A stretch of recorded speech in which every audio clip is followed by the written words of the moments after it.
قبول و منظور فرمائے، اور آج کی یہ جو تقریب سعید ہے خاص طور پر جس ہستی کے عرس مبارک کے سلسلے میں انعقاد پذیر ہے، کیا اس میں گرامی جی حضرت شاہ پیارے راولپنڈی میں، ان کی مناسبت سے انعقاد پذیر ہے۔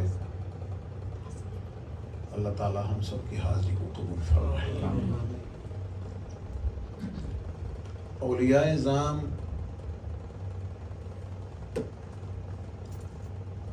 حضور علیہ السلام کی امت کے ان سلیکٹڈ اور چنیدہ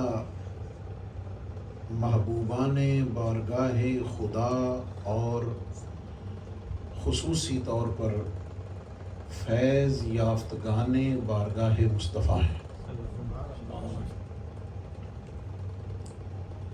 قرآن مجید ان ہستیوں کے لیے اولیاء کا لفظ استعمال فرماتا ہے، صالحین کا لفظ خاص طور پر استعمال فرماتا ہے ان کی پہچان کے لیے۔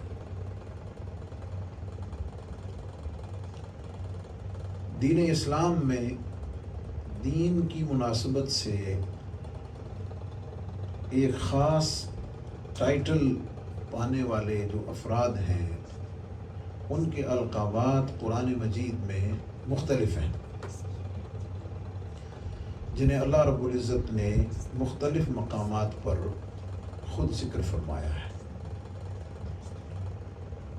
سورہ حجرات کی 22ویں پارے کی ابتدائی آیات پہ غور کریں تو اللہ رب العزت ان عنوانات کو اعمال اور عبادات کے لحاظ سے یوں بیان فرماتا ہے کہ ان المسلمین والمسلمات والمؤمنین والمؤمنات والقانتین والقانتات والصادقین والصادقات والصابرین والصابرات والخاشعین والخاشعات والمتصدقین والمتصدقات والصائمین والصائمات والحافظین فروجہم والحافظات والذاکرین اللہ کثیرا والذاکرات اعد اللہ لہم مغفرۃ واجرا عظیما۔ یہ مختلف جو اعمال ہم بجا لاتے ہیں، ہر ایک کے اعتبار سے اللہ رب العزت نے انہیں خاص ذکر سے شرف بخشا ہے۔ پورے اسلام کے اس ٹائٹل اور عنوان کے ساتھ جو جڑنے والے ہیں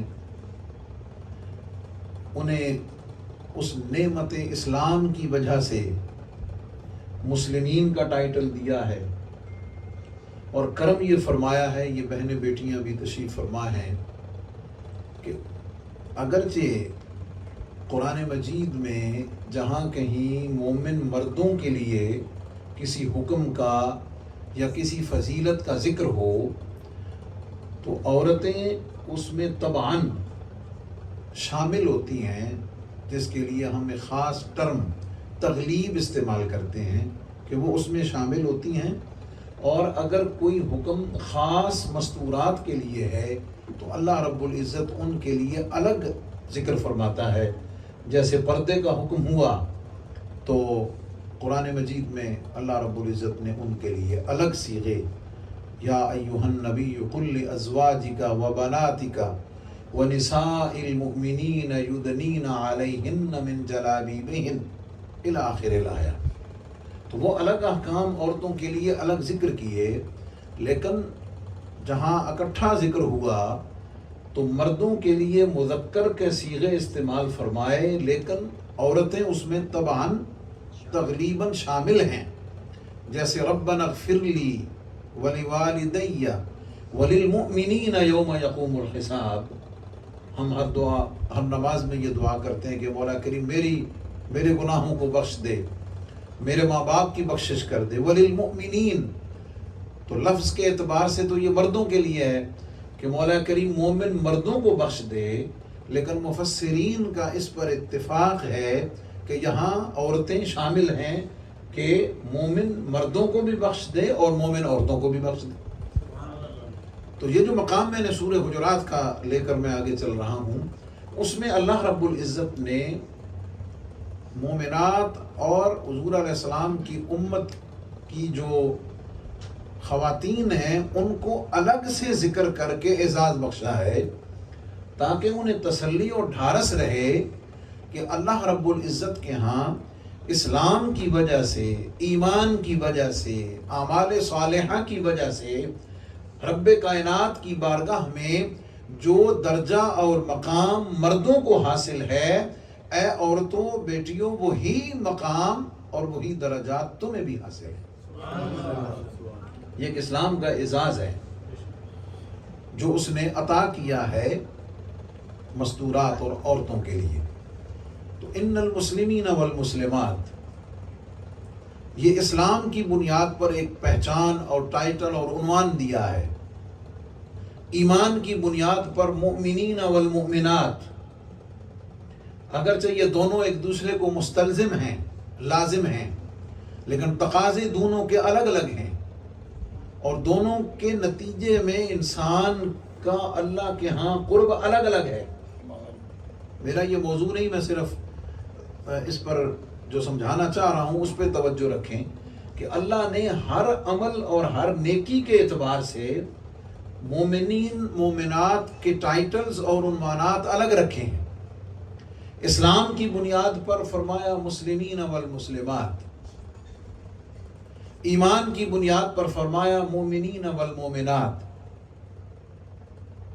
اللہ رب العزت کی بارگاہ میں عجز و انکساری اور اطاعت کے جذبے کے نتیجے میں جو کیفیت پیدا ہوتی ہے اس کے لیے فرمایا قانتین والقانتات، سچ بولنے کے عمل کی وجہ سے فرمایا صادقین والصادقات.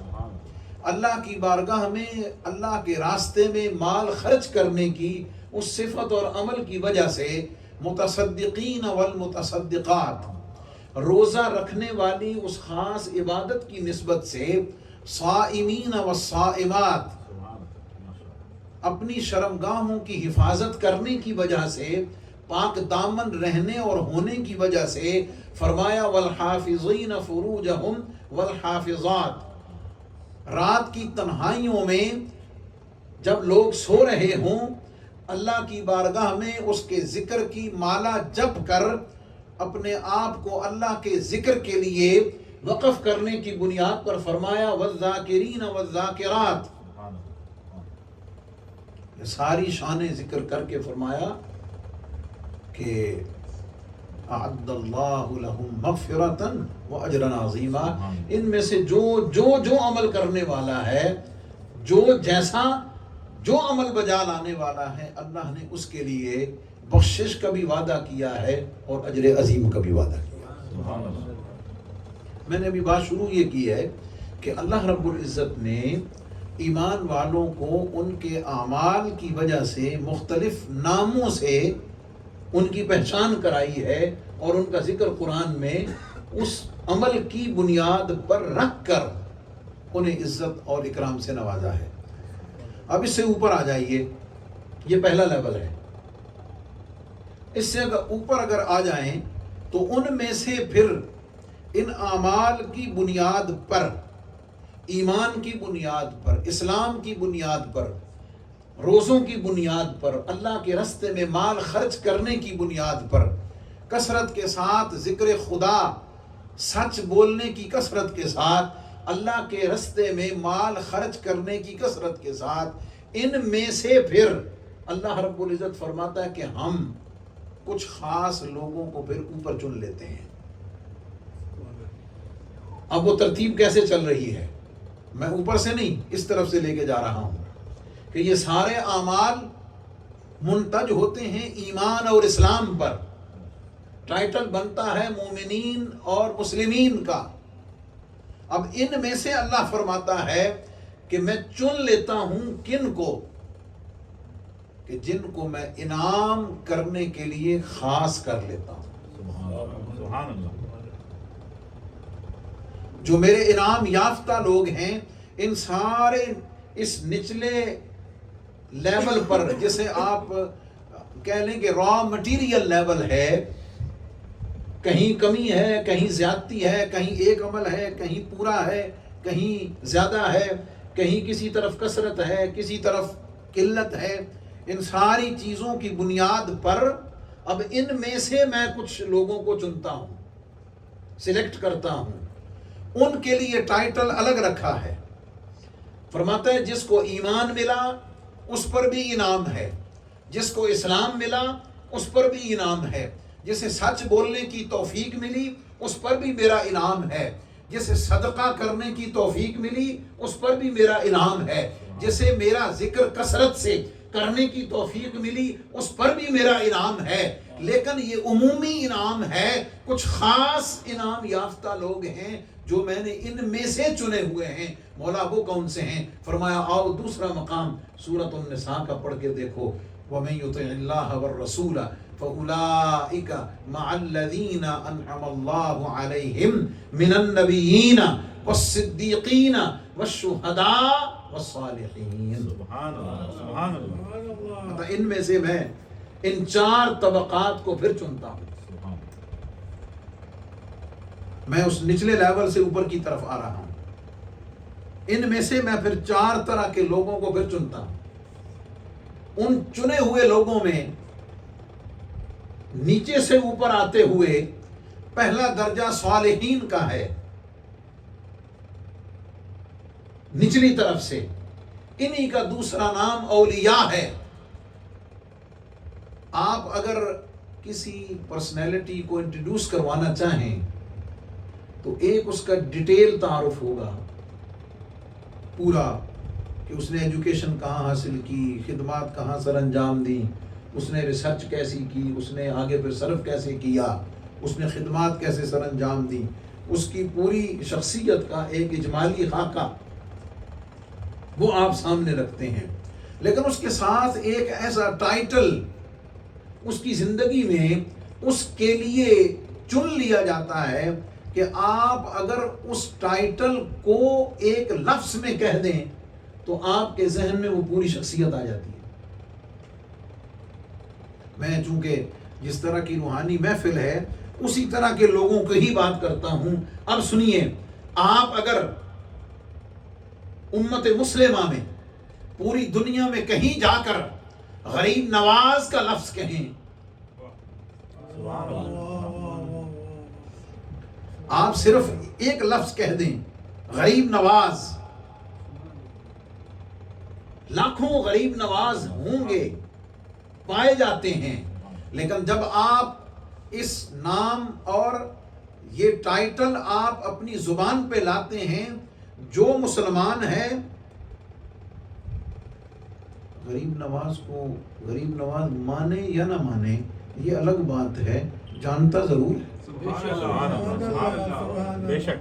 یہ ایک الگ چیپٹر ہے کہ مانتا ہے یا نہیں مانتا، یہ ایک الگ چیپٹر ہے، لیکن جانتا ضرور ہے، پتہ اس کو ضرور ہے۔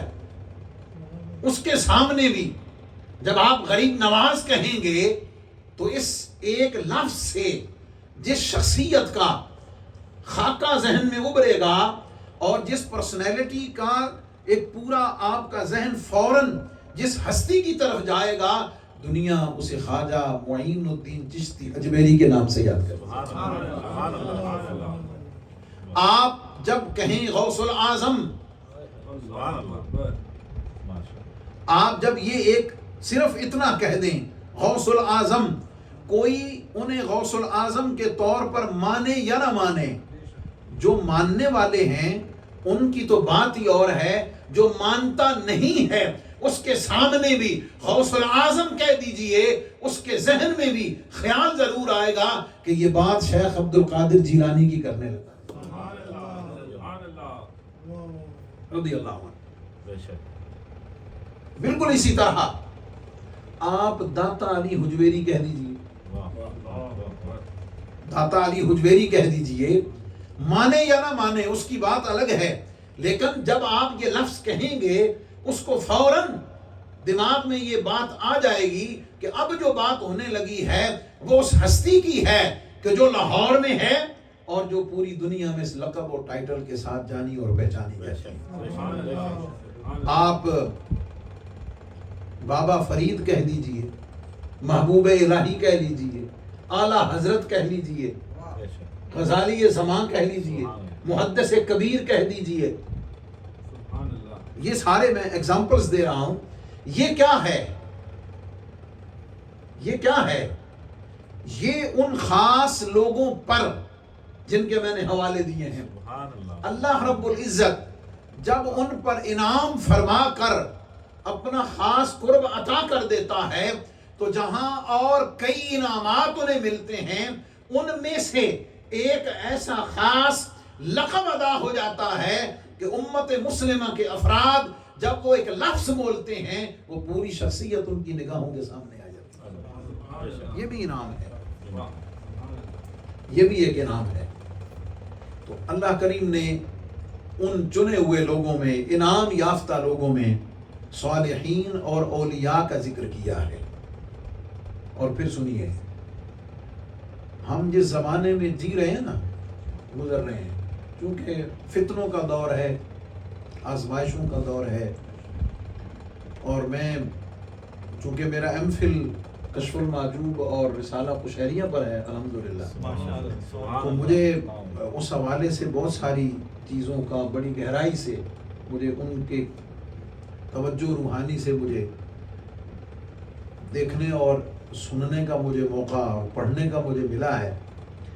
اور میں نے جب یہ مقام کشف المعجوب میں پڑھا تو میں یہ سوچنے پر مجبور ہوا کہ اگر 1000 سال قبل یہ صورتحال ہے، کیونکہ ابھی جو عرس آئے گا نا سفر میں، وہ حضور داتا صاحب رحمۃ اللہ تعالی علیہ کا 980واں عرس ہوگا. 980واں عرس ہوگا. آپ اپنے زمانے کا ایک نقشہ کھینچتے ہیں کشف المعجوب. میرا موضوع یہ نہیں، میں آگے چل رہا ہوں، کوشش کروں گا مناسب وقت میں اپنی معروضات مکمل کروں. ابھی میں صرف اس بات کو سمجھا رہا ہوں کہ اللہ رب العزت نے اس اولیاء کی جماعت کو الگ سے ان کا نام، صفات اور ٹائٹل ذکر کر کے قرآن میں ان کی عزت و عظمت کا اظہار فرمایا ہے. ابھی میں اس طرف چل رہا ہوں. آپ فرماتے ہیں کہ رب العزت نے ہمیں ایسے زمانہ میں پیدا فرمایا ہے. میں صرف پڑھ کے سنا رہا ہوں. یہ کشف المعجوب کا اقتباس ہے. آپ اس سے دیکھ لیں گے کہ اگر 1000 سال پہلے صورتحال ہے تو آج کیا ہوگی. یہ آپ کو میں بتانا چاہ رہا ہوں. آپ فرماتے ہیں کہ اہلیان زمانہ جو ہیں، یعنی زمانے کے لوگ، حظوظ حرص و ہوا کو شریعت سمجھ رکھا ہے. تشریح کا وقت نہیں، میں صرف پڑھ کے سنا دیتا ہوں. اللہ اکبر. اہل علم ان الفاظ کو زیادہ جلدی بخوبی سمجھ جائیں گے. طلب جاہ اور طلب ریاست و تکبر کو عزت اور علم سمجھ رکھا ہے. ریاکاری اور نمائش کو خوف الہی سمجھ رکھا ہے. بغض، حسد اور کینہ کو حلم اور بردباری بنا لیا ہے. مجادلہ کا نام مناظرہ رکھ لیا ہے. لڑائی جھگڑے کمینے پن کا نام غیرت رکھ لیا ہے. نفاق کا نام زہد رکھ لیا ہے. غنائے باطل کا نام ارادت رکھ لیا ہے. ہذیان اور بکواس کا نام معرفت رکھ لیا ہے. توجہ کیجئے گا اگلے لفظ پر. حرکت دل کے بڑھ جانے کو قلب کا جاری ہونا سمجھ لیا ہے. نظر دیکھیے، مشاہدہ دیکھیے، حضور فیض عالم کی آبزرویشن دیکھیے، اتنی مبنی بر حقیقت. دل کی حرکت کے، یعنی بلڈ پریشر کے بڑھ جانے کو دل کا جاری ہونا سمجھ لیا ہے کہ میرا قلب جاری ہو گیا ہے. دل میں جو خطرات شیطانی پیدا ہوتے ہیں اس کا نام الہام اور حدیث نفس رکھ لیا ہے. الحاد خالص کو فقر سمجھ لیا ہے، جہود حق سے سہل انگاری کو صفوت سمجھا ہوا ہے، اور زندگا کا نام فنا فی اللہ ہونا رکھ لیا ہے۔ ترک احکامات شریعت محمدیہ کو، قبلہ شاہ جی، ترک احکامات شریعت محمدیہ کو عین طریقت سمجھ لیا ہے۔ یعنی شریعت کے، دین اور اسلام کے چھوڑنے کو شریعت سمجھ رکھا ہے، طریقت سمجھ رکھا ہے، اور خس و خاشاک فکر دنیا و آفت زمانہ کا نام معاملہ فہمی رکھ لیا ہے۔ اب اس میں سے میں اگر ایک ایک جو آپ کا فرمان ہے اس کو میں ذرا ڈیٹیل سے بتاؤں تو طویل وقت چاہیے کہ حضور فیض عالم کیا فرمانا چاہتے۔ اب اس پورے نقشے کے بعد آپ خود تصور کر سکتے ہیں کہ 1000 سال پہلے تصوف و طریقت کی دنیا کا بادشاہ، تصوف و طریقت کا امام حضرت داتا گنج بخش علی حجویری، اگر ان کے زمانے میں تصوف، طریقت اور روحانیت کے اس میدان میں اگر 1000 سال پہلے یہ حال تھا تو آج کیا ہوگا؟ لیکن اس کے باوجود رب کا، اچھا حضور فیض عالم نے یہ بھی ڈسکس کیا ہے کہ لوگ جو اس کے اہل نہیں ہیں، تصوف و طریقت کے حقیقی معنوں میں جو اہل نہیں ہیں، وہ اپنے آپ کو اس لباس اور اس لبادے میں پیش کیوں کرتے ہیں، وہ بھی پورا ڈسکس کیا ہے، ایک ایک چیز کو پوائنٹس کے ساتھ آپ نے ذکر کیا ہے۔ تو صالحین اور اولیاء حضور علیہ السلام کی امت کے ان طبقات میں سے پہلے ہیں، ٹھیک ہے، کہ جن کو اللہ رب العزت نے اپنے انعام یافتہ لوگوں نے ذکر کیا، پھر ان سے اوپر فرمایا کہ ان میں سے ہم نے جن کو چنا ہوا ہے وہ عمومی جو صفات ہیں، ان میں سے ہم نے اولیاء صالحین کو چنا ہے، پھر ان میں سے ہم نے شہداء کو سنا ہے، پھر ان میں سے ہم نے صدیقین کو چنا ہے، اور یاد رکھنا اس پوری انسانیت میں جن کو اپنی محبت کے لیے، جن کو اپنے قرب خاص کے لیے، اپنے خاص انعام کے لیے ہم نے پوری کائنات میں سے، انسانوں میں سے، اور اس نچلے تمام لیول سے اوپر آتے ہوئے صلحاء، شہداء، صدیقین، ان سب میں سے میں نے، اللہ فرما رہا ہے کہ جن کو سب سے اوپر اپنے انعام کے لیے رکھا ہوا ہے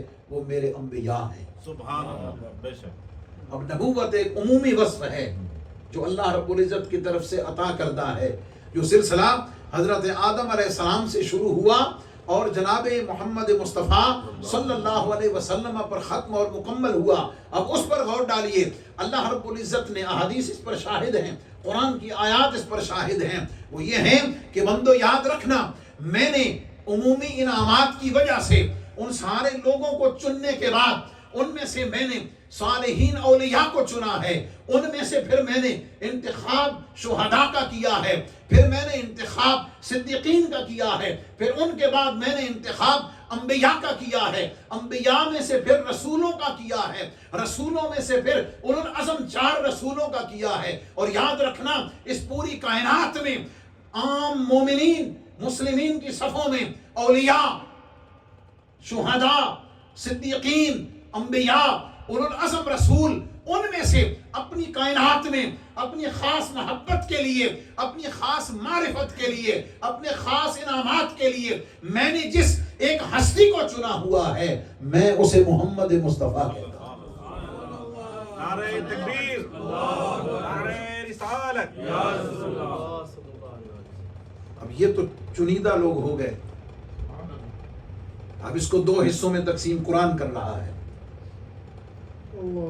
2 طرح کی تقسیم قرآن نے کی ہے۔ ایک انعامات کے ان ٹائٹل کے ساتھ اسپیسیفکلی ان 4 طبقات کا ذکر کیا ہے کہ یہ وہ 4 ہستیاں ہیں، یہ وہ 4 جماعتیں ہیں کہ جن پر میرا انعام ہے، انبیاء پر ہے، صدیقین پر ہے، شہداء پر ہے، صالحین پر ہے، ان پر میرا خاص انعام ہے۔ لیکن یاد رکھنا جسے مطلق ایمان ملا ہے اس پر بھی انعام ہے، جسے مطلق اسلام ملا ہے اس پر بھی انعام ہے، جسے ذکر کرنے کی سعادت ملی ہے اس پر بھی انعام ہے، جو نیکی کی توفیق پا رہا ہے ہر ایک پر انعام ہے۔ لیکن یہ دو تقسیمیں کر دی ہیں کہ یہ باقی عام لوگ ہیں، یہ خاص لوگ ہیں، یہ عام ہیں، یہ میرے خاص ہیں۔ ان کی اسپیشلٹی کیا ہے؟ فرمایا جو عام لوگ ہیں ان کے لیے حکم یہ ہے کہ پھر میں تمہیں اعلان کر کے بتا رہا ہوں کہ ہر نماز کی ہر رکعت میں تم مجھ سے دعا کرتے ہو، اہدنا الصراط المستقیم، مولا ہمیں سیدھے راستے پر چلا۔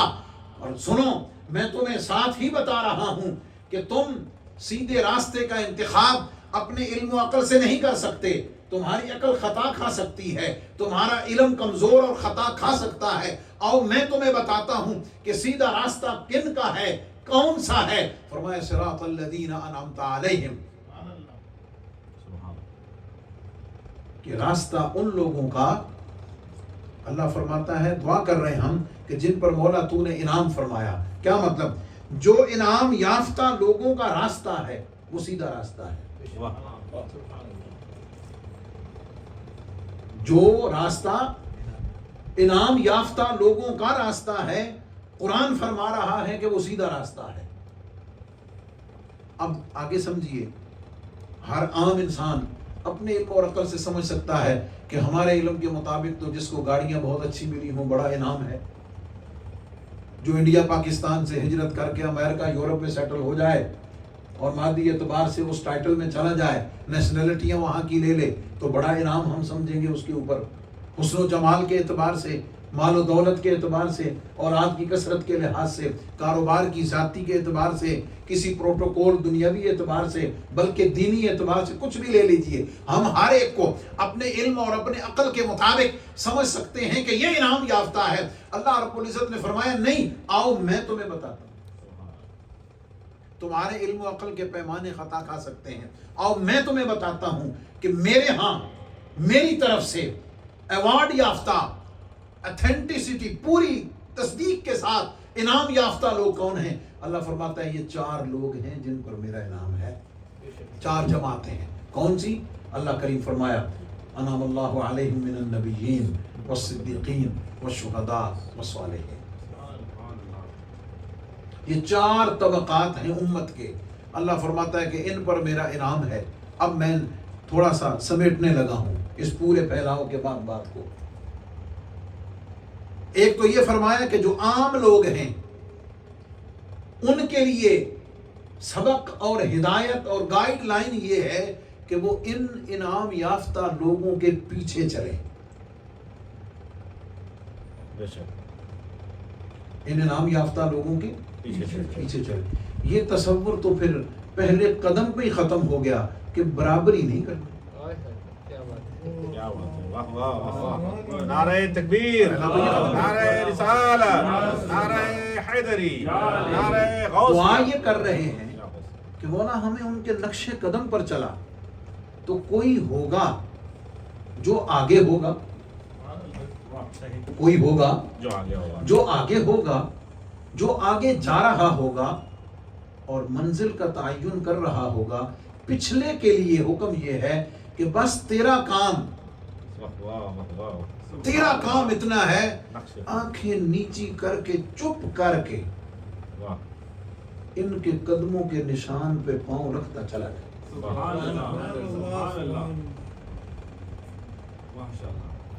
بس معیار یہ یاد رکھنا کہ چیک کر لینا کہ اس کا تعلق ان 4 میں سے ہو، بس۔ اور اس میں بھی ایک تقسیم ہے، تھوڑا اور گہرائی میں جاتا ہوں، سمجھانے کی کوشش کرتا ہوں۔ ایک عام جو طبقہ ہے ایمان والوں کا، مومنین کا، ان میں سے ان 4 کو الگ کیا۔ پھر ایک خاص تقسیم ان 4 میں ہے، خاص فرق ان 4 میں ہے۔ وہ کیا ہے کہ جو پہلا طبقہ ہے نا انبیاء اور رسولوں کا، یاد رکھنا اصلاً حقیقت میں انعام یافتہ لوگ یہ ہیں.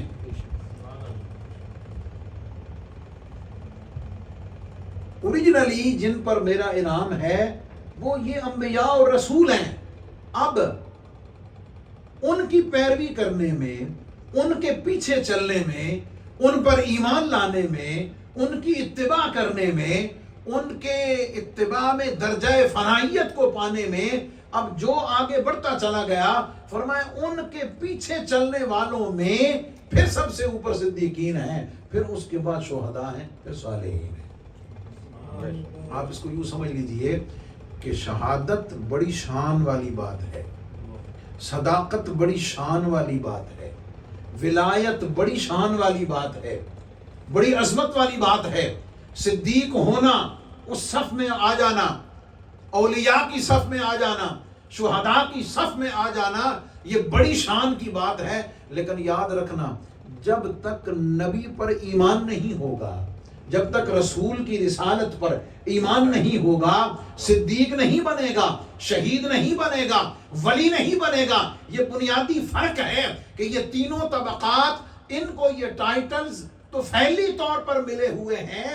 کیا مطلب؟ جو صدیق ہے وہ میرے محبوب کی وجہ سے صدیق ہے، جو شہید ہے وہ میرے محبوب کی وجہ سے صدیق ہے، شہید ہے، اور جو ولی ہے صالحین میں سے ہے وہ میرے محبوب کی وجہ سے صدیق ہے. یہ ایک الگ فرق ہے. اس لیے کہ اگر تعلق ان تین کا، صدیق، شہید اور ولی کا تعلق ایمان، اسلام، اتباع، اخلاص میں اگر نبی علیہ السلام سے نہیں ہے تو بھائی آپ تصور کر لیں، میدان بدر میں، احد میں، حنین میں، تبوک میں، میدان کارزار میں، جہاں بھی آمنے سامنے جب فوجیں کھڑی ہوتی ہیں تو ادھر سے کو گردن کٹے کسی کی تو اس کو کہتے ہیں یہ شہید ہے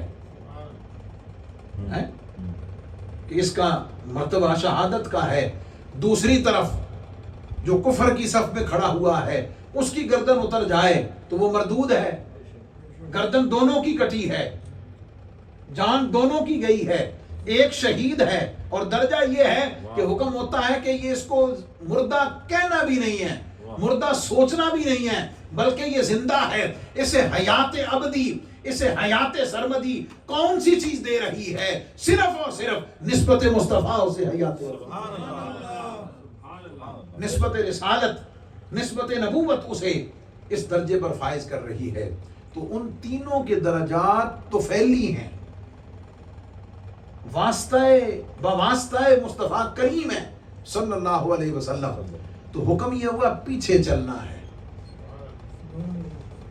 ان کو آگے رکھنا ہے، ان کو خود تم نے پیچھے رہنا ہے.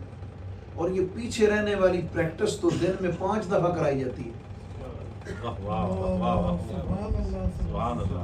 یہ پیچھے رکھنے والی پریکٹس جو ہے یہ تو دن میں 5 دفعہ کرائی جاتی ہے، اور پریکٹس اتنی پختہ کرائی جاتی ہے کہ زبان سے کہلوایا جاتا ہے پیچھے اس امام کے. نیت میں یہی ہے نا، پیچھے اس امام کے کہا جاتا ہے. اور 1450 سال کے بعد جو آنے والا امام ہے اس کے لیے بھی تجھے ٹریننگ یہ دی جا رہی ہے کہ پیچھے رہنا ہے. کیا رہنا؟ پیچھے رہنا ہے. فلاح پیچھے رہنے میں ہے، برابری میں نہیں، برابری میں نہیں ہے. تو اگر، بلکہ بڑی دلچسپ بات ہے، مختصر کرتا ہوں. حضور فیض عالم داتا گنج مقصد الرحمہ کی جو جامع مسجد ہے اس میں رمضان المبارک کے آخری عشرے میں تقریباً 3000 سے 5000 کے لگ بھگ لوگ آخری عشرے کا اعتکاف کرتے ہیں. پورا شہر اعتکاف آباد ہوتا ہے. تو خاص طور پر جو رمضان المبارک کا آخری جمعہ ہوتا ہے اس میں تو پھر یعنی بہت کراؤڈ ہوتا ہے، جیسے حضرت نے ارشاد فرمایا ہے.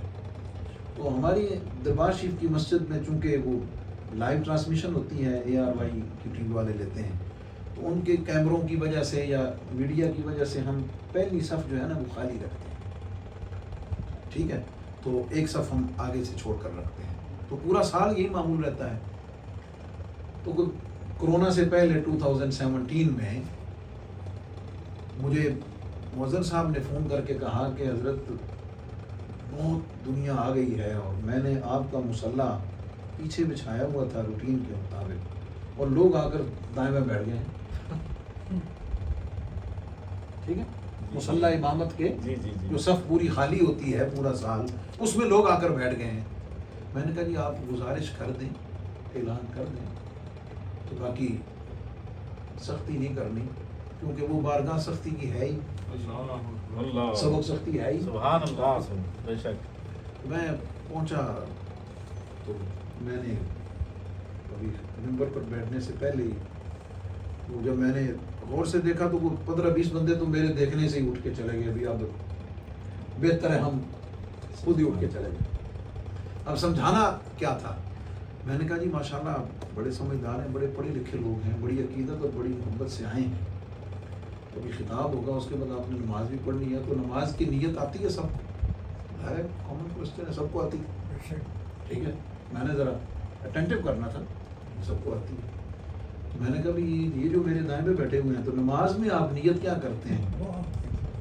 پیچھے اس امام کے، آگے اس امام کے، یا برابر اس امام کے؟ سمپل سی بات ہے۔ تو اب جب میں ادھر تک پہنچا تو وہ میرا خیال ہے کوئی نہیں ہلنا جلنا نہیں، کافی سارے، کیونکہ ان کو سمجھ آ گئی تھی کہ اب آگے نتیجہ کیا نکلنا ہے، خود ہی سمجھ گئے، سمجھدار، ٹھیک ہے جناب۔ وہ چاند ایک جو رہ گئے تھے، میں نے کہا بھی جب نیت یہ کرتے ہیں پیچھے اس امام کے، تو آپ تو پیچھے نہیں، آپ تو برابر کھڑے ہوئے ہیں، ٹھیک ہے۔ اور سچ ہمارے معاشرے کی ایک اور صورت ہے حضرت، پیچھے اس امام کے کا مطلب جو ہے نا، بعض لوگ یہ بھی سمجھتے ہیں بھائی امام کے پیچھے پیچھے رہنا ہے، چیک کرنا ہے امام کیا کر رہا ہے، پیچھے اس امام کے کہ ایک دیکھنا ہے، اس کا پیچھا کرنا ہے، یہ کدھر جاتا ہے، کیا کرتا ہے، کیا کھاتا ہے، کیا پیتا ہے، کہاں سوتا ہے، کدھر جانا ہے، اس کا پورا پیچھا کرنا ہے، بات سمجھ گئے؟ یہ بھی ایک معنی لوگوں نے لیا ہوا، سمجھ آئے؟ تو سب میں پیچھے رہنے کا مطلب ہے کہ بھی برابر نہیں۔ تو خیر وہ لوگ، ان کی مہربانی، میں آج 5 سال بعد بھی کہہ رہا ہوں کہ آج کے اس گئے گزرے دور میں اگر کوئی امام کی بات مان لے تو اس کی مہربانی ہے، سمجھ گئے کہ اس کو اللہ نے اتنی عزت حیا دی ہوئی ہے کہ چلو یار امام صاحب فرما رہے ہیں، سمجھ آ گئی۔ تو یہ تو نبی پاک علیہ الصلوۃ والسلام نے دین کے صدقے سے یہ اعزاز بخشا ہے کہ امام کے کہنے پہ ہماری مجبوری ہے کہ ہم امام کے پیچھے کھڑے ہو جاتے ہیں، ورنہ بہت سارے مسجد میں نمازی کمیٹی کے لوگ ایسے ہوتے ہیں، ان کا بس نہیں چلتا، وہ کہیں گے جناب امام صاحب اسی تو تنخواہ دینے ہیں، تسی پیچھے کرو نا، اسی ابھی کرو۔ یہ تو ان کو پتا ہے کہ بھئی نماز نہیں ہونی جب تک پیچھے کھڑے نہیں ہوں گے، ایک تربیتی بات ہے، یہ سمجھنے اور معاشرتی رویوں کی درستگی کی بات توجہ کے لیے عرض کر رہا ہوں کہ یہ ساری چیزیں درست ہونی چاہیے۔ اللہ رب العزت نے دین میں امام کے پیچھے کھڑے ہونے والے کو اس کی زبان سے کہلوایا ہے کہ تو کہہ پیچھے اس امام کے، سبحان اللہ، سبحان اللہ۔ ارکان کی ادائیگی میں بھی پیچھے رہنا ہے۔ اس میں پیچھے رہنے ہونے میں اتنا میں نے وقت دے کے جو زور دیا ہے وہ یہ ہے کہ اگر تیری 5 وقت کی نماز امام کے پیچھے رہنے میں ہوتی ہے، برابر رہنے میں نہیں ہوتی، تو مصطفیٰ کریم کے برابر ہونے کا کیسے سوچ سکتا ہے؟ تیری تو ٹریننگ ہی یہ ہے، پیچھے اس امام۔ تو عام لوگوں کو حکم ملا کہ یہ جو انعام یافتہ طبقات ہیں، تم نے ان کے پیچھے رہنا ہے۔ کیوں؟ کہ یہ منزل تک پہنچے ہوئے ہیں، ان کو میری بارگاہ میں آنے والے راستے کا پتہ ہے، راستے کے پیچ و خم کا پتہ ہے، راستے کے خطرات کا پتہ ہے، ان کو پتہ ہے کہ کہاں نفس امارہ کی گھاٹی ہے، کہاں نفس لوامہ کی گھاٹی ہے، کس جگہ پہ آ کر ہاتھ پکڑ کر سالک اور طالب کو کس درجے پر کیسے آگے لے کے چلنا ہے، کیونکہ وہ ان پورے مراحل سے گزر کر واصل بحق ہو چکے ہیں، تو ان کے پیچھے چلتا جا، انہوں نے تو منزل پہ جانا ہی ہے، تجھے بھی اپنے ساتھ لے۔ اقتداء کا حکم ہے، تقلید کا حکم ہے، اسپیسیفک لفظ. بے شک. تقلید کا حکم ہے, اقتداء کا حکم ہے. تو یہ 4 طبقات, ان میں سے 3 طفیل ہی ہیں. مرتبہ صداقت, نبوت اور رسالت کے طفیل ہے. بے شک. مرتبہ شہادت نبوت اور رسالت کے طفیل ہے. مرتبہ ولایت نبوت اور رسالت کے طفیل ہے. اور یہ تینوں تابع ہیں, اور ان کا مطبوع اور اصل نبوت اور رسالت ذات مصطفیٰ کریم صلی اللہ علیہ وسلم. ان کا انعام, ان کے اوپر اللہ کا انعام ہے. فرمایا کہ ان کی پیروی کرو اور ان کے پیچھے چلو. اب آئیے ایک اور اینگل سے دیکھیے ذرا. اور اس میں کوئی فرق نہیں ہوتا, کوئی حرج نہیں ہوتا کہ انسان کو کبھی کبھار خود اپنے آپ کو بھی کراس چیک کرنا چاہیے. ہمارا یہ بھی البیہ ہے کہ ہم ساری زندگی دوسروں کی آبزرویشن میں زندگی گزارتے ہیں. ہم دوسروں کی چیزوں کو میجر کرنے میں, ناپنے تولنے میں, دنیاوی اعتبار سے بھی اور دینی اعتبار سے بھی, کریکٹر کے اعتبار سے بھی ہم دوسروں کو ساری زندگی میجر کرتے رہتے ہیں, ناپتے تولتے رہتے ہیں. کبھی اپنے آپ کو بھی تولنا چاہیے, کبھی اپنے آپ میں بھی غور کرنا چاہیے, کبھی اپنا حساب اور اپنا محاسبہ بھی کرنا چاہیے. کبھی مشائخ اور بزرگ فرماتے ہیں, محاسبے کی ایک بات بتانے لگا, وہ فرماتے ہیں کہ بھئی کبھی کبھار یہ بھی چیک کر لینا چاہیے کہ میری نماز کیسی ہے. سادی سے اگزامپل دیتا ہوں, نماز کیسی کا کیا مطلب, یار پڑھنی تو اللہ کے لیے چاہیے, تو کبھی یہ چیک کرنا چاہیے. بلکہ ایک بزرگ سے سوال ہوا کہ جناب یہ کیسے پتہ چلے گا کہ میری نماز اللہ کے لیے ہے یا اللہ کے لیے نہیں ہے, کیونکہ قبول تو تب ہوگی جو اللہ کے لیے ہوگی. انہوں نے فرمایا بھی سادی سی بات ہے, اس کو بھی چیک کر لیا کر. چیک کرنے کا طریقہ یہ ہے کہ جو نماز تو مسجد میں پڑھتا ہے لوگوں کے سامنے, تربیتی بات, جو نماز تو مسجد میں لوگوں کے سامنے پڑھتا ہے, ایک وہ نماز ہے. ایک وہ نماز ہے جو تنہائی میں کبھی مسجد نہ جا سکے تو اپنے گھر میں, اپنے کمرے میں, اپنے روم میں تو اکیلے پڑھتا ہے. کسی وجہ سے تجھے گھر پڑھنی پڑ جائے اکیلے میں, تو ایک نماز تو وہ پڑھتا ہے. تو فرمایا کہ یہ 2 نمازیں جو الگ الگ حالت میں پڑھی جا رہی ہیں, ان کو تو خود چیک کر لے. اگر یہ دونوں نمازیں ایک جیسی ہیں نا, اگر یہ دونوں نمازیں ایک جیسی کا مطلب کیا ہے کہ جو تو نے مسجد میں لوگوں کے سامنے پڑھی, اس میں تیرا قیام کتنا تھا, تیرا رکوع کتنا تھا, تیرا سجدہ کتنا تھا, تیری عبادت اور ریاضت, خشوع و خضوع, نماز میں تیرا دھیان کتنا تھا, ایک وہ ہے نا. اور پھر ایک تو نے گھر میں اکیلے میں پڑھی ہے, اس میں تو نے کس طریقے سے پڑھی ہے, کیا وہی خشوع, وہی خضوع, وہی حرکات, وہی تعداد, اتنا ہی وقت, اتنا ہی انہماک, اتنا ہی جتنا لوگوں کے سامنے مسجد میں تھا, اگر اتنا ہی تیرے گھر کی تنہائی میں, تیرے اکیلے کی نماز میں ہے, اس کا مطلب یہ ہے کہ تیری نماز اللہ کے لیے ہے.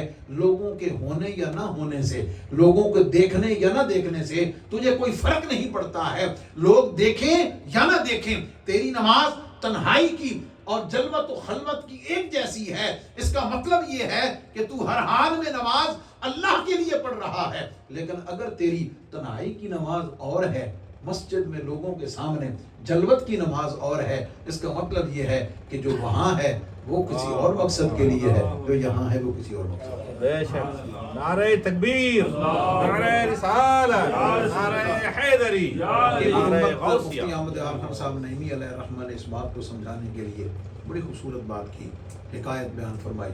فرماتے ایک شخص گاؤں سے چلا شہر میں جمعہ پڑھنے کے لیے. تو جب نکلا وہاں سے تو اس کی گھر والی نے کہا بھئی روئی لے کر آنی ہے شہر سے, تو کتنے کلو روئی لے کر آ جاؤ. تو دیہات سے آنے والا تھا تو ٹائم سے نکلا, تو ٹائم سے مسجد میں پہنچ گیا. جب مسجد میں پہنچا تو ایک شخص کونے میں بیٹھا ہوا بڑی گریہ ازاری کر رہا تھا. بیٹے ادھر دھیان رکھیں, او بیٹے جی, کونے میں بیٹھا ہوا گریہ ازاری کر رہا تھا. تو ان کے دل میں خیال آیا کہ یار میں گاؤں سے آیا ہوں, اتنا سفر کر کے آیا ہوں, تو یہ تو بندہ مجھ سے بھی زیادہ کوئی اللہ کا بڑا پرہیزگار بندہ ہے جو مجھ سے بھی پہلے آ کر بیٹھا ہوا ہے اور اللہ کی بارگاہ میں گریہ ازاری کر رہا ہے. خیر اتنا خیال دل میں آیا, جمعہ پڑھا. جب بازار میں گئے تو روئی کی دکان اور مارکیٹ میں پہنچے تو اچانک نظر پڑی کہ وہی شخص جسے سب سے پہلے مسجد میں گریہ ازاری کرتے ہوئے دیکھا تھا، وہی شخص اس کی کاٹن کا اور روئی کا دکان ہے اور وہ بیٹھا بیچ رہا ہے. وہ دیکھ کر فوری خوش ہو گیا کہ اللہ جی اب تو مارکیٹ چیک کرنے کی ضرورت ہی نہیں، کسی سے ریٹ بھاؤ تاؤ کرنے کی ضرورت ہی نہیں ہے، اتنا نیک آدمی سارا مسجد میں ہے. سمجھ آ گئی. تو چلو انہوں نے بغیر کوئی ہیل و حجت کہ ہاں بھائی اتنے روئی دے دو، وہ 10 کلو تھی جو بھی لے کر تو گھر پہنچ گئے شام کو. دیہات کی عورتیں ماشاءاللہ بڑی اس حوالے سے بہت ان کی پختہ سوچ اور طریقہ. اس نے، اس کی اہلیہ نے اس کاٹن کو جو گھر والا شہر سے لایا تھا اسے ری ویٹ کیا، اسے چیک کیا کہ وزن پورا ہے.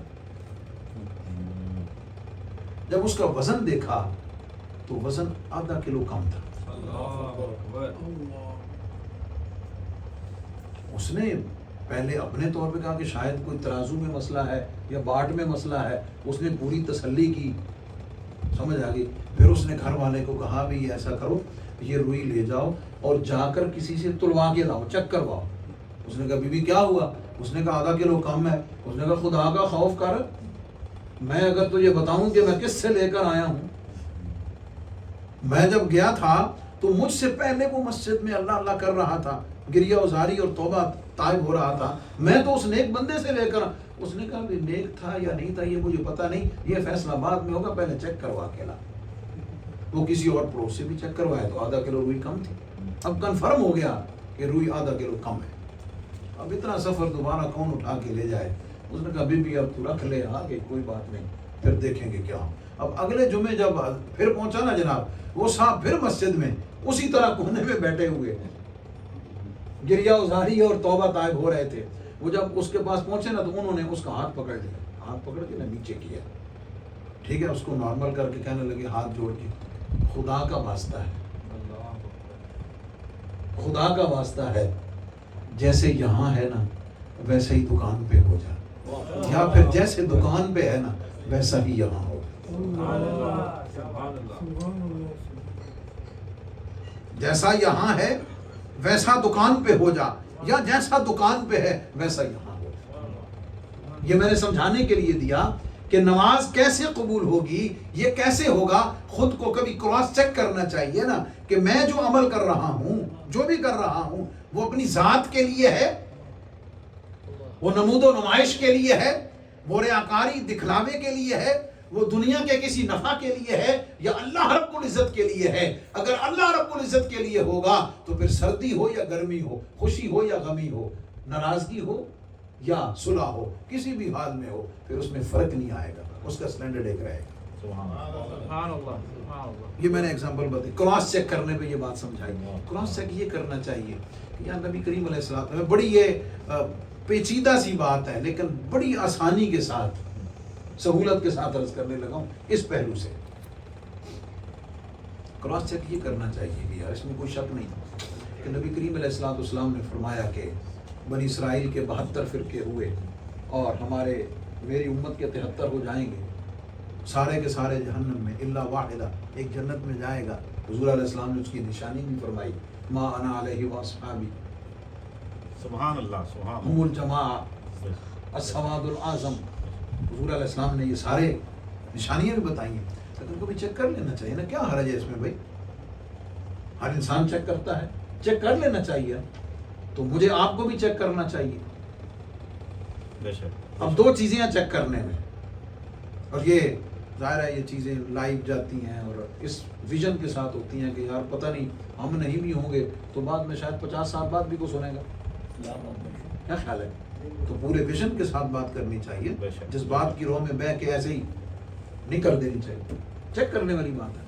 تو اتنا ہے تو میں یار ہم کہاں سٹینڈ کرتے ہیں، ہم کس جگہ پہ کرتے ہیں. ڈھیروں دلائل میں نے اگر تو اشارہ حدیث سے کر دیا ہے، آیات بھی پڑھ رہا ہوں. ایک طریقہ اور بھی ہے چیک کرنے کا. وہ کیا ہے؟ وہ قرآن کی روشنی میں یہ طریقہ چیک کرنے کا ہے کہ اللہ رب العزت سے ہم دعا کرتے ہیں کہ مولا ہمیں سیدھے راستے پر چلا. قرآن فرماتا ہے کہ سیدھا راستہ ان لوگوں کا راستہ ہے جن پر میرا انعام ہے. قرآن نے ہمیں بتا دیا ہے کہ جن پر میرا انعام ہے وہ انبیاء اور رسول ہیں، وہ صدیقین ہیں، وہ شہداء ہیں، صالحین ہیں. چیک یہ کرنا ہے کہ میں اپنے عمل میں، اپنے عقیدے میں، اپنے نظریے میں ان 4 انعام یافتہ لوگوں کے پیچھے چلنے میں کہاں سٹینڈ کرتا ہوں، ان کی اتباع کرنے میں، ان کے پیچھے چلنے میں کہاں سٹینڈ کرتا ہوں. اب میں نتیجہ سنانے لگا ہوں آپ کو. جو ولیوں کو مانتا ہی نہیں، اللہ جی، جو ولیوں کو مانتا ہی نہیں، جو اولیاء کو مانتا ہی نہیں، وہ کہاں سٹینڈ کرتا ہے. جی صالحین ٹائٹل ہے جماعت اولیاء کا، شہادت ٹائٹل ہے حضور کی امت میں حضور کے اہل بیت سید الشہداء امام عالی مقام اور ان ہستیوں کا. صداقت ٹائٹل ہے حضور علیہ السلام کے صحابہ کی جماعت کا. اب سنیے، چیک یہ کرنا ہے کہ اولیاء کو مانتا ہے یا نہیں مانتا. آگے چیک کرنا ہے جماعت اہل بیت، حضور کے اہل بیت کے گھرانے سے محبت کرتا ہے یا نہیں کرتا. پھر اگلا چیک ہے حضور کے صحابہ سے محبت کرتا ہے یا نہیں کرتا. اب سنیے، جس عقیدے میں صدیق ہے ہی نہیں، دعوت فکر ہے نا، تو اپنے آپ کو کراس چیک کر رہے ہیں نا کہ ہم کہاں سٹینڈ کرتے ہیں. جس عقیدے میں صداقت و صدیق ہے ہی نہیں، جس عقیدے میں عقیدت و عقیدہ محبت اہل بیت ہے ہی نہیں، جس عقیدت و عقیدے میں محبت ولایت اور اولیاء ہے ہی نہیں، میں اور آپ خوش نصیب ہیں. آئیے پھر میں اور آپ خوش نصیب ہیں. آج بھی 1450 سال گزرنے کے بعد ہم سے، آپ سے، اہل سنت و جماعت سے اگر کوئی آج بھی پوچھے غریب نواز کو جانتے ہو، کہے گا لو کیسی بات کرتے ہو. میں صرف ان کو جانتا ہی نہیں، میں انہیں غریب نواز مانتا بھی. سبحان اللہ، بے شک. داتا علی حجویری کو جانتے ہو؟ بھئی میں جانتا ہی نہیں ہوں، میں تو داتا مانتا بھی اللہ کی عطا کے ساتھ، اس کی توفیق کے ساتھ. پھر اوپر چلیے، اہل بیت فرمایا میں تو ان کی محبت کو عین ایمان سمجھتا ہوں. عظمت صحابہ فرمایا میں تو حضور کے صحابہ اور ان کی عظمت کو سلام کر کے ان کے لیے جو حضور علیہ السلام نے فرمایا کہ اصحابی کن نجوم بأیہم اقتدیتم اہتدیتم، میں تو انہیں نجوم الہدایت مانتا ہوں. خوش نصیب ہے میں اور آپ کہ میرے اور آپ کے عقیدے میں نبوت اور رسالت پر ایمان کے ساتھ ساتھ عقیدہ ختم نبوت بھی ہے، حضور علیہ السلام کے صحابہ سے محبت اور ان کی عظمت اور احترام بھی ہے، حضور کے اہل بیت سے محبت، عشق اور ان کی اتباع کے ساتھ ساتھ ان سے پیار کرنا عین ایمان بھی ہے، اور میرے اور آپ کے عقیدے میں حضور کی امت کے اولیاء سے محبت پیار کرنا بھی عین ایمان ہے.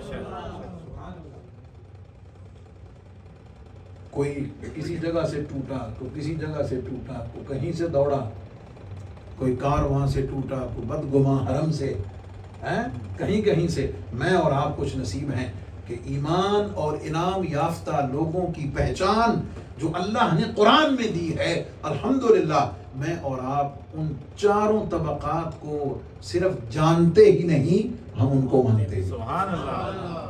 نعرہ تکبیر، نعرہ رسالت، نعرہ حیدری، نعرہ غوثیہ.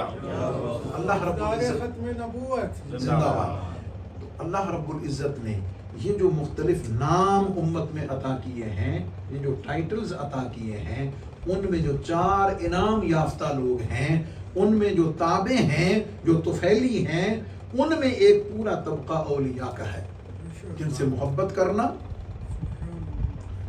اللہ کی بارگاہ سے ان کو جو عظمتیں عطا ہوئی ہیں اس کو تسلیم کرنا، ان کے لیے کرامت کو تسلیم کرنا، ان سے فیض کے حاصل ہونے کو تسلیم کرنا، ان کے صدقے اور ان کے وسیلے سے اللہ کی بارگاہ میں دعاؤں کے مستجاب اور مقبول ہونے پر ایمان اور یقین رکھنا. یہ میں جتنے جملے کہہ رہا ہوں اس پر مستقل خطاب کیا جا سکتا ہے.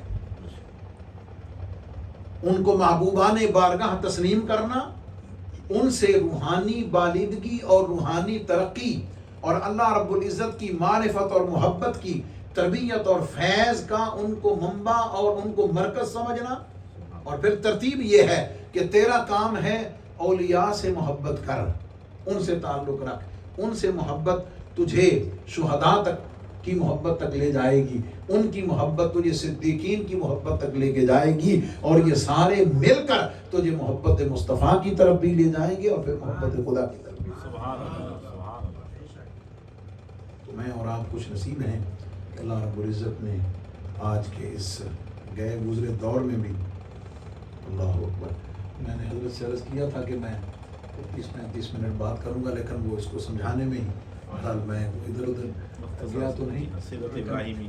اور اللہ رب العزت نے ہمیں یہ سعادت عطا فرمائی ہے، اپنا کرم فرمایا ہے کہ ہمیں حضور علیہ السلام کی امت کے اولیاء اور اس جماعت صوفیاء سے محبت اور احترام اور ان کے ساتھ عقیدت کا رشتہ عطا فرمایا. میں حضرت کے حکم کی تعمیل میں، کیونکہ بالکل حج اور قربانی بالکل قریب ہے، میں صرف چند منٹوں میں وہ بات جو ابھی اگر آپ اس کو سننا سمجھنا چاہیں تو میرے پچھلے جمعۃ المبارک کے جو 2 خطابات ہیں، سبحان یہ جو ابھی ایک تو یہ میں نے یہاں پڑھایا جامع مسجد رسول اللہ الائی میں، اور اس سے قبل کے جو 2 جمعۃ المبارک ہیں وہ دونوں کے دونوں اس حج اور مدینہ پاک کی حاضری، کعبہ شریف کی عظمت اور اس کی عظمت و فضیلت پر ہیں. ایک بات میں صرف عرض کرتا ہوں، نبی کریم صلی اللہ علیہ وسلم کی اتباع میں جو حج کا فریضہ، جو سعادت عطا ہوتی ہے، یہ عبادت تو ہے ہی صحیح، فرض تو ہے ہی صحیح، اس کا ثواب اور اجر تو ہے ہی صحیح کہ جس نے حج مبرور، جس کو سعادت عطا ہوئی، حضور علیہ السلام نے فرمایا وہ ایسے ہی ہے کہ جیسے وہ آج ماں کے بدن سے گناہوں کے بغیر پیدا ہوا. اب اس کی عبادت کے، فرضیت کے اور باقی ڈھیروں پہلوؤں کے ساتھ ایک محبت والا پہلو یہ ہے، محبت والا پہلو یہ ہے کہ اللہ رب العزت روئے زمین سے تمام مومنین کو حج کے بہانے بلوا کر اکٹھا کرتا ہے اور یہ دعوت دیتا ہے کہ بندو آؤ، آ کر ذرا دیکھو کہ میرے محبوبوں کے نشانات کیا ہیں. سبحان اللہ بے شک. دنیا کے اطراف و اکناف سے چلو، بے شک. چاروں طرف سے نکلو، حرم کعبہ میں آؤ اور آ کر میرے محبوبوں کے نشانات کو دیکھو. تمہیں ایک ایک رکن میں، ایک ایک عمل میں میرے کسی محبوب کی ادا یاد آئے گی، اس کا تصور تمہارے ذہن میں ابھرے گا اور تمہیں یہ سبق ملے گا کہ جو میرے محبوب ہو جاتے ہیں میں ان کی یادوں کو مٹنے نہیں دیتا، میں ان کو تازہ رکھتا ہوں.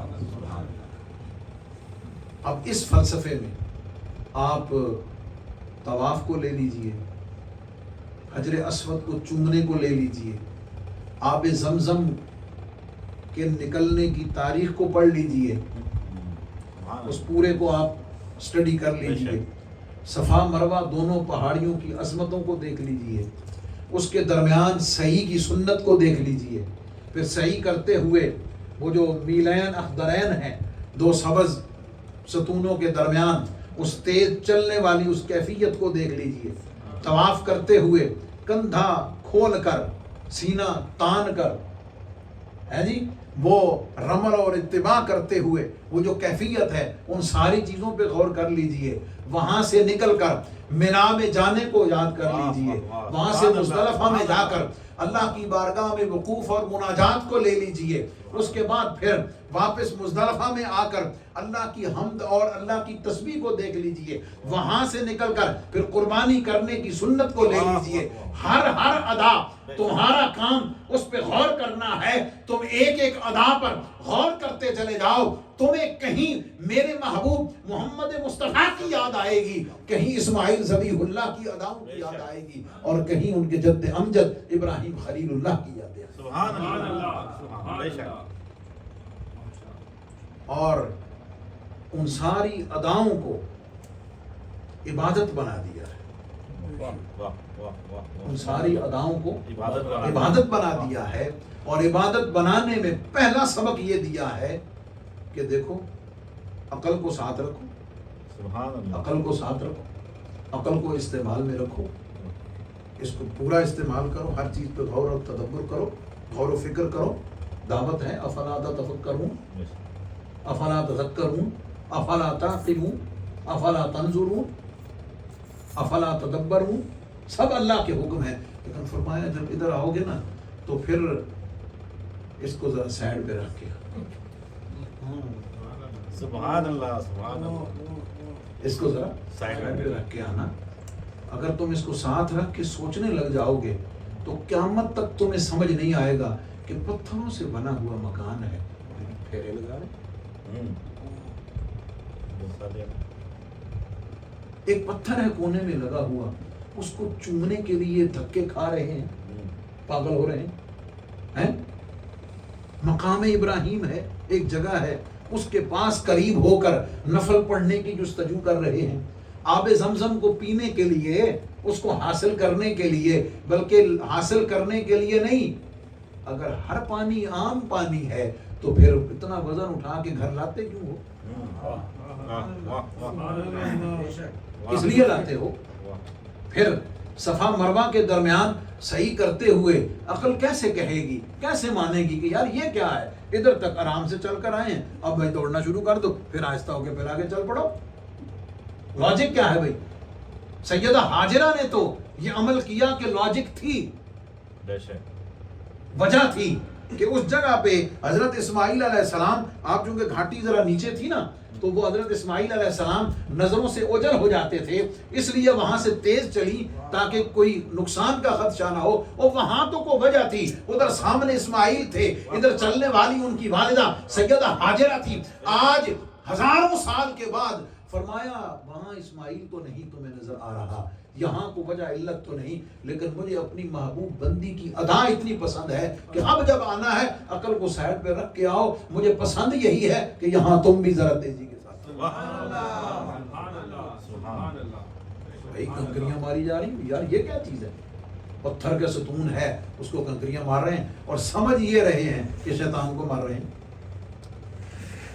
ہے جی انا حاضر قیاس۔ ان ساری چیزوں پہ ایک سبق یہ ملتا ہے کہ اگر عشق اور محبت کے کمال اور اس کے عروج کو پانا ہے تو عقل ساتھ رکھتے ہوئے سمجھ نہیں آئے گی، اس عقل کو میرے محبوب کے قدموں پہ قربان کر دے، آنکھیں بند کر لے، عقل کو سائڈ پہ رکھ دے، صرف اتنا دیکھتا سوچتا چلا جا میرا محبوب کیا کر رہا ہے، بس چھوڑ دے۔ تیری بات سمجھ میں آ جائے تو اچھی بات ہے، نہیں سمجھ بھی آتی پھر بھی یقین یہ رکھ کہ جو محبوب کر رہا ہے وہی کرنے میں پائے۔ سبحان اللہ، سبحان اللہ، سبحان اللہ، نعرہ تکبیر، اللہ اکبر، نعرہ رسالت، یا رسول اللہ، نعرہ حیدری۔ اللہ رب العزت اس بھولے ہوئے سبق کو، محبت کی اداؤں کو یاد کرانے کے لیے، اپنے محبوبوں کی یادوں کو تازہ رکھنے کے لیے، ان کو تازہ کرنے کے لیے رب کائنات فرماتا ہے آؤ بھائی، اب یہ سارے کام میرے، کوئی کام میرے ابراہیم خلیل اللہ نے کیا، کوئی کام اسماعیل ذبیح اللہ نے کیا،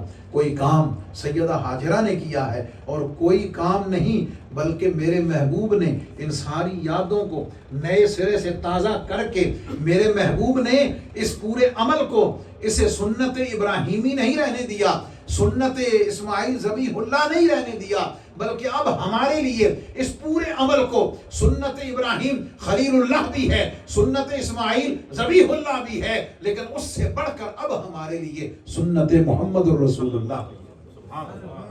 ساری برکتیں اس تسلسل سے عطا ہوتی ہیں، جو حق پہنچ چکے ہیں رب کائنات ان کی حاضری کو قبول فرمائے، ان کی دعائیں خود ان کے حق میں ہمارے حق میں قبول فرمائے، اور جو نہیں جا سکے اللہ ہم سب کو یہ سعادت بار بار عطا فرمائے، اور نہیں جا سکتے تو کم از کم دل میں ان جگہوں کے لیے، ان نشانات کے لیے، اور جن کے نشانات ہیں ان کے لیے اللہ ہمارے دلوں میں سچی محبت ادب و احترام پیدا فرمائے۔ وآخر دعوانا ان الحمد للہ۔ سبحان اللہ، بے خطر کود پڑا آتش نمرود میں عشق، عقل ہے محو تماشا ہے لبے بام ابھی، ریاضت نام ہے تیری گلی میں آنے جانے کا، ریاضت نام ہے تیری گلی میں آنے جانے کا، تصور میں تیرے رہنا عبادت اس کو کہتے ہیں۔ حضرات بہت بہت بہترین، بڑا مدلل، بڑا مفصل، بڑا پرمغز اور بڑا علمی اور بڑا معلوماتی خطاب حضور مفتی رمضان صاحب سیالوی ادام اللہ فیضہم نے ہمیں نوازا ہے۔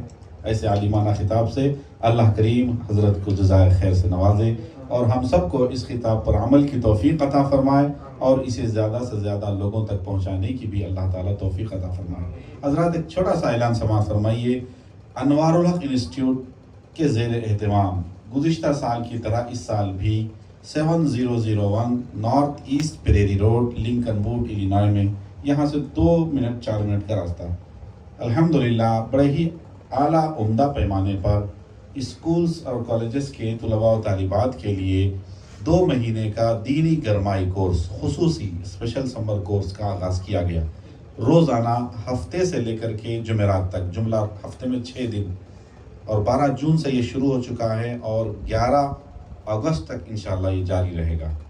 تو حضرات اس میں روزانہ 2 بجے سے 4 بجے تک پڑھایا جا رہا ہے، جس میں حافظ و قاری ہمارے عرفان صاحب بھی بچوں کو تعلیم دے رہے ہیں، قرآن کی، تجوید کی، قرأت کی پریکٹس کروا رہے ہیں، اور اردو لکھنا پڑھنا سکھایا جا رہا ہے، حدیثیں سکھائی جا رہی ہیں، کلمے سورے سکھائے جا رہے ہیں، یاد دلائے جا رہے ہیں، اور دعائیں یاد دلائی جا رہی ہیں، اور آگے چل کے اذان کی اور نعت کی ٹریننگ بھی دی جائے گی، اور عملی طریقہ نماز بھی انشاءاللہ سکھایا جا رہا ہے۔ اور حضرت کے 2 پوترے ہمارے محسن بھائی کے 2 صاحبزادے بھی الحمدللہ اس بار ایڈمیشن لیے، بڑے ہی اچھے انداز اور پابندی سے ماشاءاللہ یہ پڑھ رہے ہیں۔ آپ سے خواہش ہے کہ اس سنہری موقع سے، گولڈن چانس سے آپ فائدہ اٹھائیے، اپنے بچوں کو یا اپنے دوست احباب کے، رشتہ داروں کے جو یہاں قرب و جوار میں ہیں بطور خاص آپ بھیجیے، توجہ دلائیے، تاکہ مسلک حق اہل سنت و جماعت کے نظریات کی روشنی میں صحیح تعلیم ہو، صحیح تربیت ہو، ان کی صحیح ذہن سازی ہو سکے، اور یہ اولاد کی یہ تعلیم آپ سب کے لیے ایک صدقہ جاریہ ہو سکے۔ آپ ضرور اس سے، اور الحمدللہ حفظ کا بھی باضابطہ آغاز ہو چکا ہے۔ جو حضرات اپنے بچوں کو یا اپنے رشتہ داروں میں بچوں کو حافظ بنانا چاہتے ہیں، یا جو بچے حفظ کے خواہش مند ہیں، وہ بھی رابطہ کریں۔ یہ فلائر ضرور لیتے جائیے، ہمارے ارشد بھائی کے سامنے رکھا ہوا ہے، یہ ارشد بھائی آپ کو دیں گے، اس میں فون نمبر، عطا پتہ سب ہے، سب کو ایک ایک دے دیجیے۔ حضرت کا بھی الحمدللہ حکم ہو چکا۔ جی جی اچھا، حضور مسافر ہیں کہہ رہے ہیں، 2 رکعت ہم پڑھ لیں گے۔ حضور آپ 2 رکعت پڑھائیں، چونکہ داتا صاحب کے دربار کے آپ خطیب ہیں، امام ہیں۔ سلام کے بعد جی کھڑے ہو جائیں۔ مصطفیٰ جان رحمت پہ لاکھوں سلام، شمع بز میں ہدایت پہ لاکھوں سلام، جس کے جلوے زمانے میں چھانے لگے، جس کی ضو سے اندھیرے ٹھکانے لگے، جس سے ظلمت کدے ڈگمگانے لگے، جس سے تاریک دل نور پانے لگے، اس چمک والی رنگت پہ لاکھوں سلام، مصطفیٰ جان رحمت پہ لاکھوں سلام، شمع بز میں ہدایت پہ لاکھوں سلام، صادقہ صالحہ سائے ماں صابرہ، پاک دل نیک خو پارے سا شاکرہ، عابدہ زاہدہ ساجدہ ذاکرہ، سیدہ زہرا طیبہ طاہرہ، جان احمد کی راحت پہ لاکھوں سلام، مصطفیٰ جان رحمت پہ لاکھوں سلام، شمع بز میں ہدایت پہ لاکھوں سلام، سلام میم ہے السلام اے بے نظیر و بے مثال السلام اے معدن لطف امین السلام اے رحمت رب کریم دست بستہ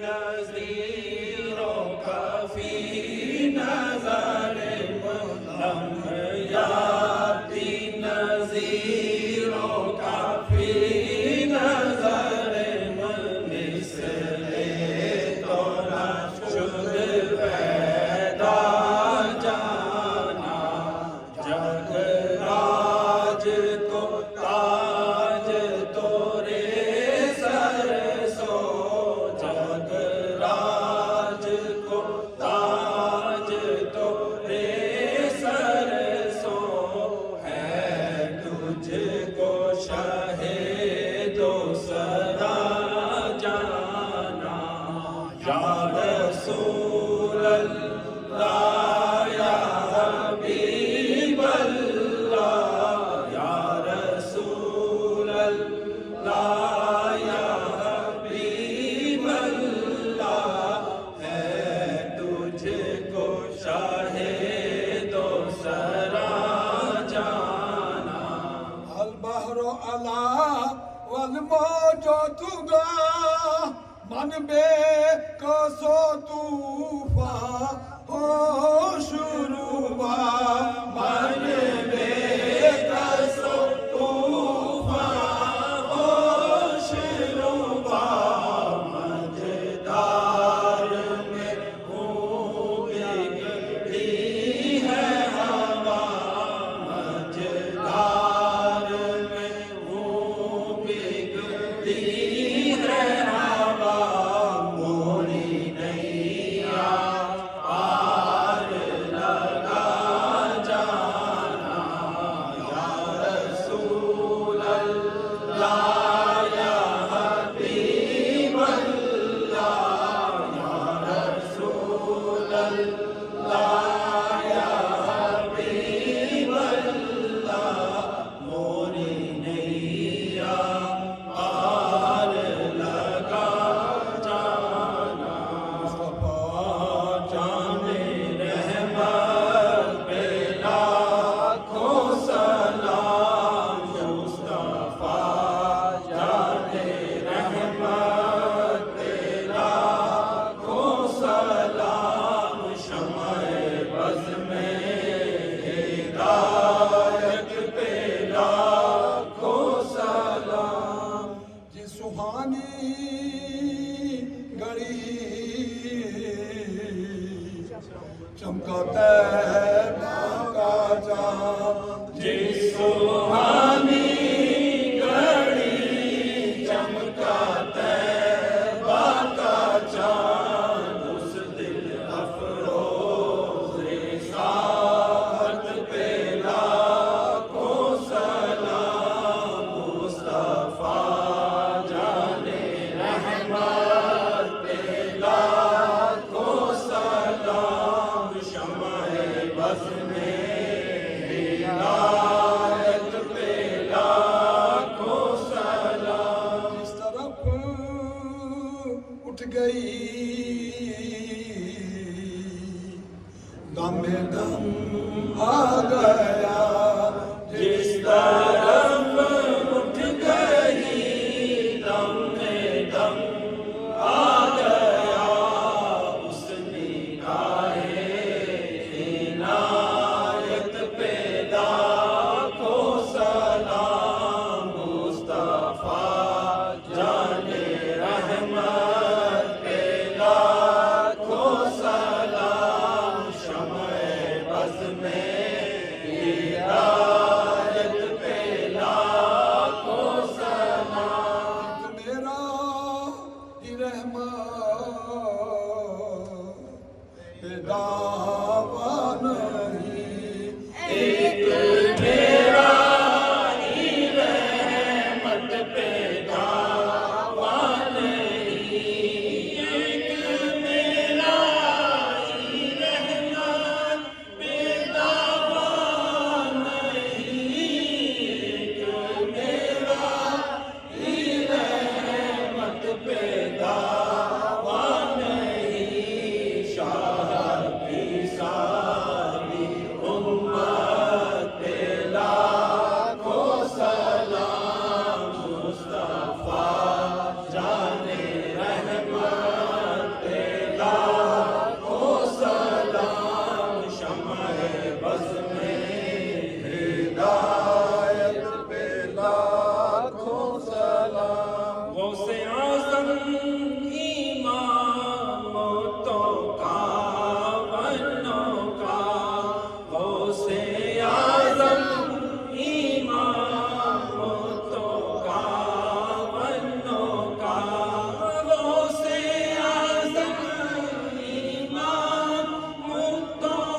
رب کی رحمت پہ لاکھوں سلام مصطفیٰ جان رحمت پہ لاکھوں سلام شمع بز میں ہدایت پہ لاکھوں سلام کاش محشر میں جب ان کی آمد ہو اور بھیجے سب ان کی شوکت پہ لاکھوں سلام مجھ سے خدمت کے قدسی کہے رضا مجھ سے خدمت کے قدسی کہے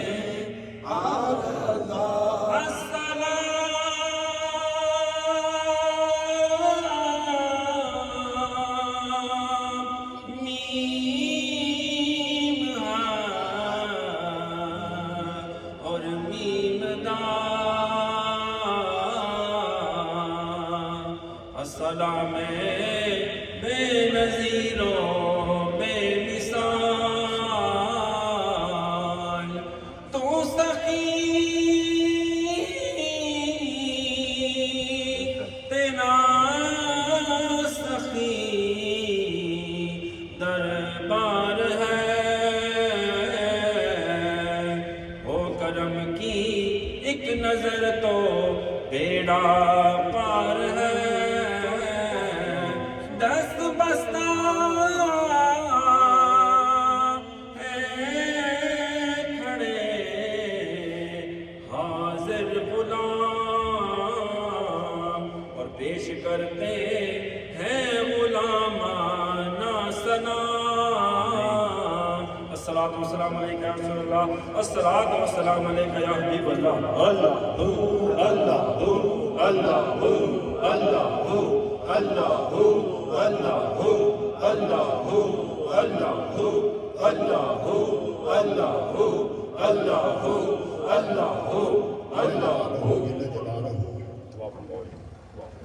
اللهم صل على سيدنا مولانا محمد وبارك وسلم مولانا اس محفل پاک میں ہم سب کی حاضری قبول فرما آمین محبت و عقیدت سے ہم سب کا یہاں حاضر ہونا اپنی بارگاہ میں شرف قبولیت سے نواز بیماروں کو شفا عطا فرما پریشان حالوں کی پریشانیاں دور فرما الحال عالمین عقیدہ اہل سنت و جماعت پر استقامت اور اسی پر خاتمہ فرما ہمارے علم و عمل اور اخلاص میں برکتیں عطا فرما گھروں میں بچوں بچیوں میں اہل خانہ میں سب کو سکون فرما الحال عالمین جملہ حاضرین مشائخ سادات اعظام بالخصوص حضرت صاحب کے سیر علم فضل میں برکت فرما الحال عالمین نبی پاک علیہ الصلوۃ والسلام کی محبت و غلامی میں ہم سب کو جینا مرنا نصیب فرما صلی اللہ تعالی علی حبیبہ محمد و آلہ و اصحابہ اجمعین برحمتک یا ارحم الراحمین